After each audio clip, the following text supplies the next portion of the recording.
Pemerintahan Presiden Jokowi gencar melakukan pembangunan infrastruktur di masa pemerintahannya. Dari banyaknya infrastruktur yang dibangun, ada beberapa di antaranya yang jarang dimanfaatkan bahkan hingga akhirnya tidak beroperasi, meski pembangunannya memakan uang triliunan rupiah. Contoh infrastruktur tersebut ialah bandara. Ada beberapa bandara yang kini mati suri karena sepi penumpang dan tidak beroperasi. Setidaknya ada 4 bandara yang kini sepi penumpang dan tidak beroperasi. Yang pertama, JP Sudirman Purbalingga.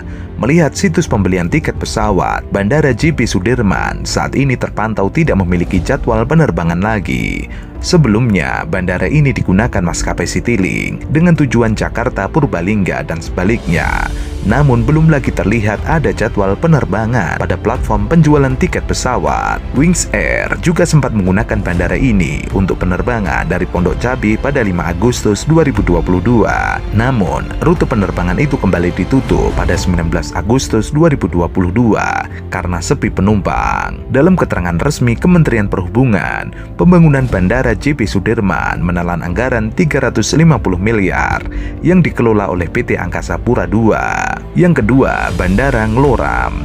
Bandara ini diresmikan oleh Jokowi pada Desember 2021. Anggaran pembangunannya tercatat senilai 80 miliar. Alih-alih bandara ramai, saat ini bandara justru tidak ada jadwal penerbangan. Bandara tersebut terletak di Cepu, Kabupaten Blora, Jawa Tengah.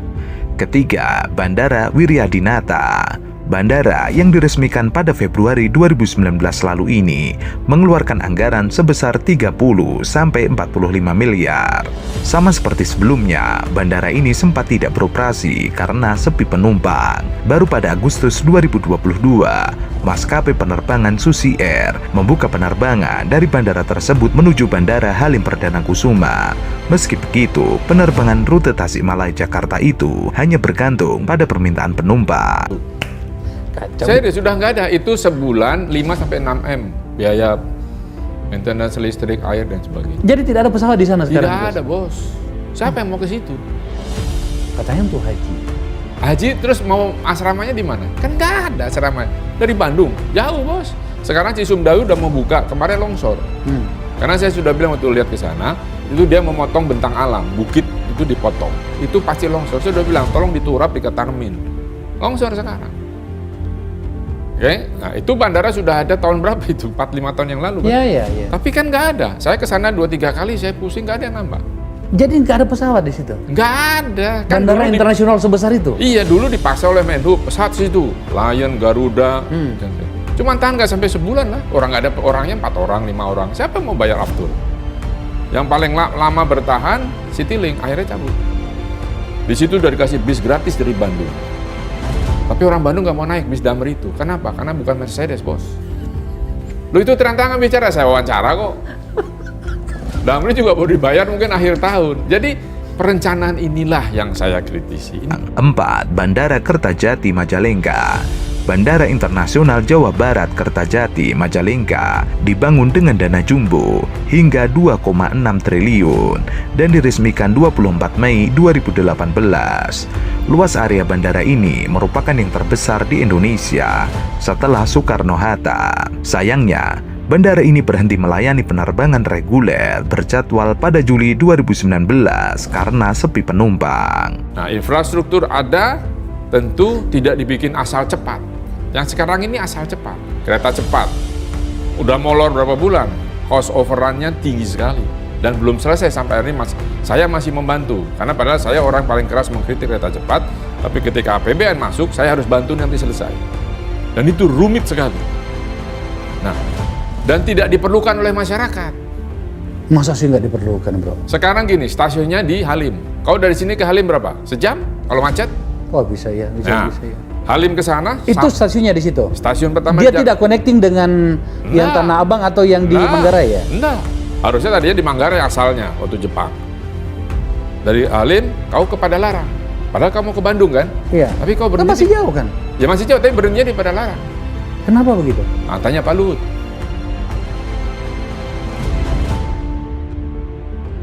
LRT Jakarta.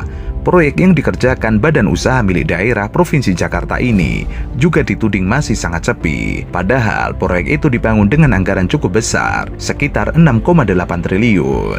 Jumlah biaya pembangunan itu digunakan untuk membuat jaringan kereta api layang sepanjang 5,8 km dari Kelapa Gading ke Velodrome. Jumlah tersebut juga mencakup biaya pembangunan dari depo yang seluas 12 hektar. Sampai saat ini, moda transportasi dalam kota itu masih sangat sepi.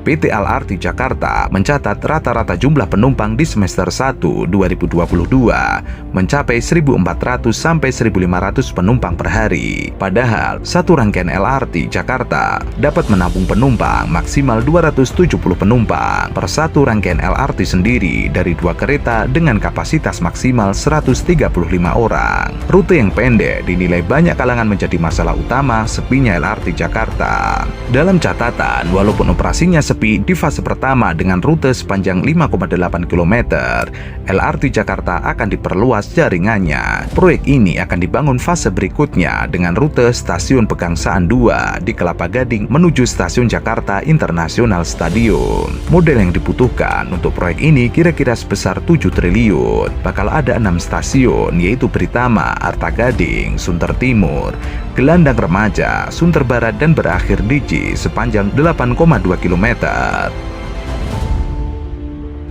LRT Palembang Sumsel.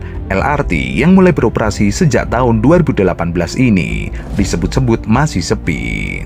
Dari pantauan wartawan pada bulan Januari 2019 lalu, kebetulan saat itu memang LRT baru hitungan bulan beroperasi. Pada satu gerbong kereta LRT nampak hanya terlihat ada 11 penumpang saja. Padahal kapasitas satu gerbong bisa mencapai sekitar 125 penumpang. Selain di gerbong, sepinya penumpang juga terlihat di 13 stasiun karena hanya ada 5-10 penumpang saja yang ada di ruang tunggu. Hal ini terlihat tidak sesuai dengan megahnya stasiun yang ada. Sementara untuk beberapa stasiun yang ramai terlihat hanya ada di stasiun DJKA, Jakabaring Ampera, Pasar Cinde, Bumi Sriwijaya, dan stasiun akhir Bandara SMB 2 Palembang. Menteri Perhubungan Budi Karya Sumadi saat itu pun menjawab masalah sepinya LRT Palembang. Budi Karya mengaku optimis ular besi itu akan digunakan masyarakat kota Palembang. Namun semua butuh proses. Makanya bila sepi wajar saja butuh waktu dalam mengubah kebiasaan masyarakat. Kemenhub sendiri baru-baru ini menyatakan penumpang LRT terus meningkat. Per 23 Agustus 2022 saja jumlah penumpang sudah mencapai hingga 1.700.000 orang.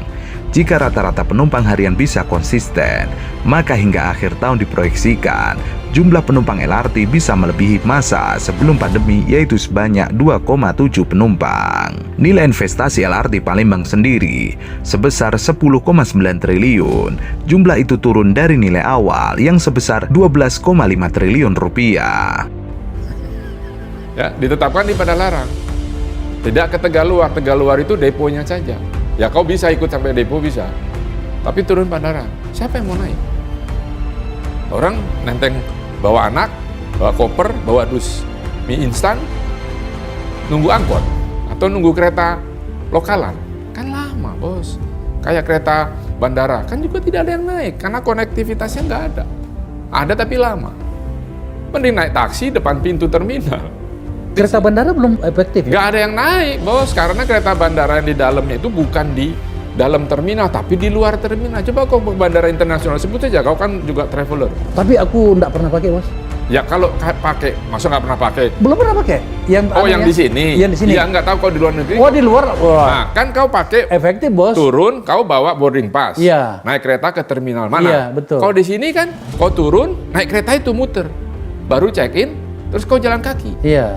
Kereta itu awalnya, saya ikut dari awal, dari lombanya segala, itu ada di dalam terminal. Tetapi tiba-tiba dibangun keluar di terminal. Siapa yang bikin seperti ini? Hah? Yang kan Pak Menteri Perhubungan lah tanya. Kenapa dipindah ke depan? Padahal ini di dalam.